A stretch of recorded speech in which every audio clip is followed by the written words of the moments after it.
प्रणाम, नमस्कार। मैं अंकित और एक बार फिर से आप सभी को जोड़े चल रहा हूं लोकार्पण के इस सेशन पे। और इस वक्त 14 बीघा पे हम मौजूद हैं और एक बड़ी अपडेट के साथ मैं आपको इस वक्त जोड़े चल रहा हूं। ये देखिएगा, संदीप डेयरी एवं प्रोविजन स्टोर है यहाँ पर। और इस स्टोर को दिखाने का एक मेन उद्देश्य ये है कि दरअसल वैसे तो ये खबर थोड़ी पुरानी हो चुकी है। 25 तारीख की वारदात थी जिस दिन इस ही दुकान में किसी अज्ञात दो से तीन युवकों द्वारा चोरी कर ली जाती है। और आप समझ रहे होंगे कि यार चोरी की खबरें तो आजकल आम हो गई है, मगर आम खबर इसलिए नहीं मैं इसको समझता हूँ क्योंकि इस खबर के पीछे का जो कारण है वो आप समझिएगा।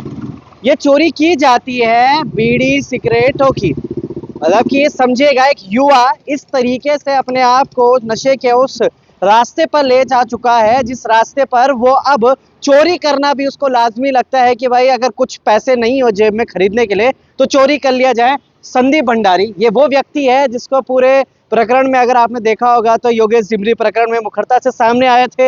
ये वो व्यक्ति है जिसके कि अभी नीलम बिजलवाड़ जो अभी निर्दलीय नगर पालिका मुनि की रहती ढालवाला से अध्यक्ष पद पे हैं, उनके साथ उन्होंने लगातार काम करते हुए नजर आएंगे। मगर इतना जागरूक आदमी के साथ अगर ऐसा हो रहा है तो आम व्यक्ति जो कि अपनी दुकान पर इतना भरोसा कर लेता है आसपास, उसके साथ क्या होगा? भाई पहले तो कैसे हैं आप? बहुत बढ़िया है। मैं बहुत बहुत धन्यवाद करना चाहता हूँ लोकार्पण चैनल को। बहुत बहुत धन्यवाद अंकित भाई आपका, और बहुत बहुत धन्यवाद उन लोगों का जो हम लोगों को देखते हैं, रुचि रखते हैं। संदीप भाई क्या कुछ हुआ था पूरा मामला? 25 तारीख का फरवरी का ये पूरा मामला है। आप कहाँ थे और किस तरीके से दुकान में इस तरीके की वारदात हो जाती है? भाई साहब 25 तारीख की बात है। मेरी धर्मपत्नी मेरी दुकान में बैठी थी और मैं किसी अपने निजी कार्य से मतलब बाहर था।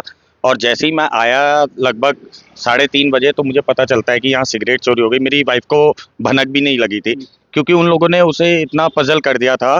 पहले बोला एक रस दे दीजिए, फिर बोला एक मसाला दे दीजिए, मतलब इस चीज़ में पजल कर दिया। और यहाँ से कम 5 से 7 हज़ार की सिगरेट चोरी कर ली थी।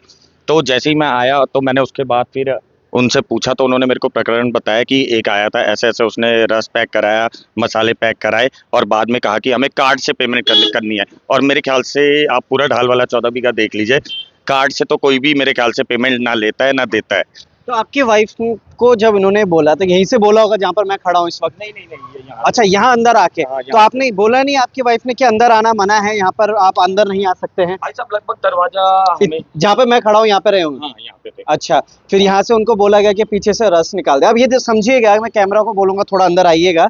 मुश्किल से 2 4 5 कदम भी जाते हैं तो आराम से अगर कोई ये देखता है तो पीछे मुड़ के देख सकता है। तो यानी कि ये समझिएगा जिस तरीके से यहाँ पे काउंटर यहीं से उठा के ले गए। हाँ ये सामान है। अच्छा, यही वो सामान है अभी जो पैक कर रखा?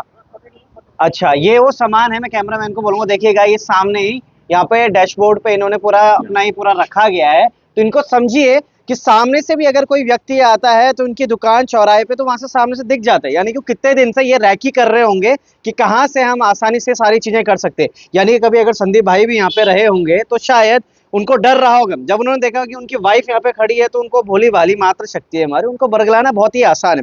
तो ये रस के पैकेट और इसमें कुछ हल्दी वगैरह मसाला वगैरह रखा हुआ है, तो ये समझिएगा कि किस तरीके से पूरा षड्यंत्र रचा जाता है। उसके बाद क्या किया गया? आपको पता चलता है कि भाई ऐसे चोरी हो चुकी है यहाँ पे? तो मेरे बगल में नीटू शर्मा जी की दुकान है इलेक्ट्रिशियन की, और उनके यहाँ पर जाकर मैंने कैमरा देखा तो उसमें मेरे को 3 संदिग्ध युवक दिखाई दिए, जो 2 तो गली में चले गए, लेकिन एक आता है दुकान में यहाँ से अपना काम करके, फिर हमारे बगल में भंडारी जी हमारे चाचा जी की दुकान है वहाँ पे जाता है। वहाँ भी वो कुछ इसी तरीके से अपनी मतलब वो सोचता है चोरी करने की, लेकिन वहाँ सफल नहीं हो पाता है, तो वो वहाँ से निकल जाता है जो कैमरे में दिख रहा था।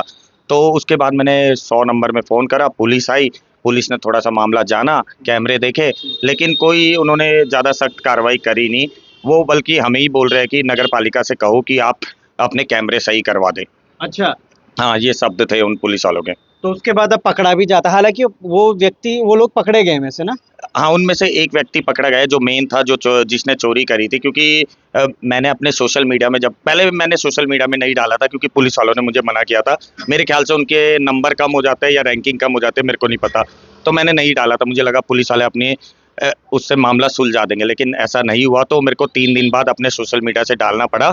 और मैं धन्यवाद करना चाहता हूँ जनता का जिसने मेरी पोस्ट को शेयर करा, कमेंट करा और कमेंट करके हमें बताया कि ये व्यक्ति यहाँ रहता है, गंगानगर का निवासी है वो लड़का। और उसके बारे में अगर मैं आपको थोड़ा और डिटेल में बताऊं तो जो उसकी माताजी है वो हैंडीकैप है, उसकी माताजी के दोनों पैर नहीं है, वो सबसे ज़्यादा मुझे अफसोस लगा।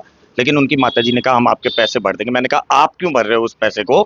जो उसके साथ अन्य 2 व्यक्ति थे वो भी तो नशे की गिरफ्त में थे, उन्होंने भी तो नशा किया होगा उसके साथ में, तो उन्हें भी बोलिए। ये बात हुई मेरी उनकी। आप समझिएगा कि युवा कितने कितने साल के रहेंगे आपके हिसाब से?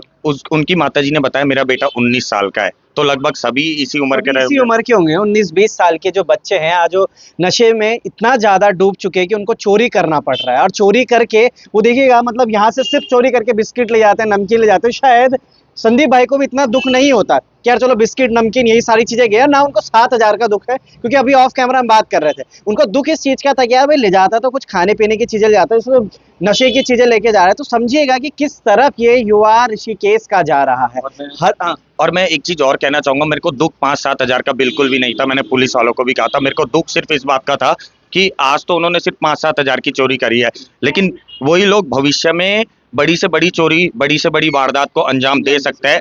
इसलिए मैंने पुलिस वालों से कहा था कि उन्हें पकड़िए, उनके घर में कम से कम आप सूचित तो कर सकते हैं, लेकिन उनसे ये काम भी नहीं हो पाया। मेरा एसएसपी साहब से निवेदन है कि उनकी नाकामियों की वजह से मेरे को खेद प्रकट करना पड़ रहा है, तो आपको संज्ञान में लेना चाहिए इस मामले को। एसएसपी साहब, आज 7,000 मुझे पता है कि आपके लिए भी बड़ी चीज नहीं है, लेकिन कल को ही जब वो लाखों रुपए की चोरी करेंगे, किसी का मर्डर करेंगे, तो उस दिन आप क्या कहेंगे?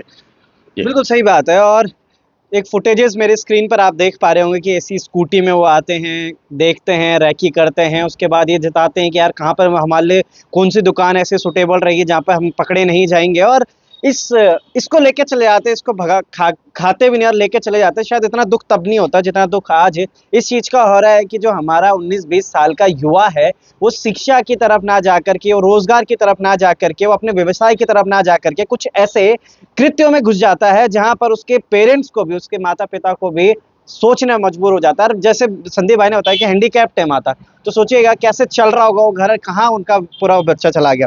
मगर संदीप भाई 4-5 दिन हो गए हैं आज, अभी एक ही के बारे में बात हुई है, बाकी 2 का भी जल्दी खुलासा हो जाएगा, क्योंकि पुलिस की तरफ से तो अब मेरे को कोई हेल्प मिल नहीं पा रही है। पुलिस कह रही है कि आप उस लड़के को बोलिए कि उन 2 को भी आप मतलब पकड़वा दीजिए। तो जब सारा काम हमें करना है तो पुलिस प्रशासन की क्या ज़रूरत है, वो वर्दी भी हम ही पहन लेते हैं। जब हम ही लोग काम कर रहे हैं, सिविलियंस पकड़वा रही है, बताओ चोरों को। इस कारण से संदीप भंडारी हमारे साथ थे। छोटी सी दुकान है उनकी, ज़्यादा ऐसा भी नहीं उन्होंने बहुत बड़ा यहाँ पे सामान रखा है। और ना मैं ये समझता था कि चोरी की खबर कुछ छोटी सी होती तो बात थी, पुरानी खबर ज़रूर थी, पुरानी कई जगह आपने देख भी ली थी, मगर ये खबर नहीं, ये जागरूकता है कि अगर ये बच्चे आपके आसपास भी कहीं दिखते हैं तो इनको समझाइएगा कि ऐसे करने की ज़रूरत नहीं है। अपने कुछ रोज़गार कीजिए और अपने रोज़गार से रुपए कमाइए और तब खरीद के पीजिए, गलत नहीं है, कीजिए, मगर थोड़ा सा अपने सीमा पर रहकर तमाम चीज़ें करिएगा। हिंदी भाई कुछ और कहना चाहते हैं आप? हाँ, मैं तो लास्ट में जाते-जाते अपने उन लोगों को धन्यवाद करना चाहता हूँ जिन्होंने मेरी हेल्प करी। सबसे पहले जिन लोगों ने मेरी पोस्ट शेयर करी, कमेंट करा, उनका धन्यवाद, आभार व्यक्त करता हूँ कि वो हमेशा अपना प्यार हम मेरे पे व्यक्त करते रहते हैं।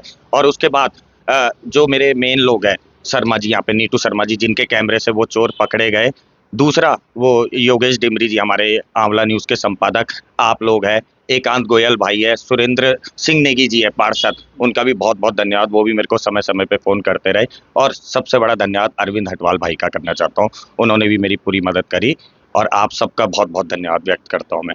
तो चलिए, हमारे साथ संदीप भंडारी जी थे। एक बार फिर से मैं पुनः दुकान दिखाना चाहूँगा। बहुत छोटी सी दुकान है, कैमरामैन को बोलूँगा, बहुत छोटी दुकान है, अपना छोटा सा रोज़गार करना चाहते थे और शायद हर कोई ऐसे ही कर रहा है। तो समझिएगा वो युवा, चाहे मेरी खबर देख रहे हो या नहीं देख रहे हो या फिर कैसे भी उन तक पहुंच रही है, थोड़ा सा रोज़गार कीजिए और रोज़गार करने के बाद अगर आप अपने आप पे खर्चा करते हैं तो कोई बुरा नहीं है, मगर ऐसे चोरी में ना फंसे, ना ही कुछ करे। संदीप भाई, ये तो पहले नहीं था, ये विजुअल था, अब ये आपने ये भी लगा दिया?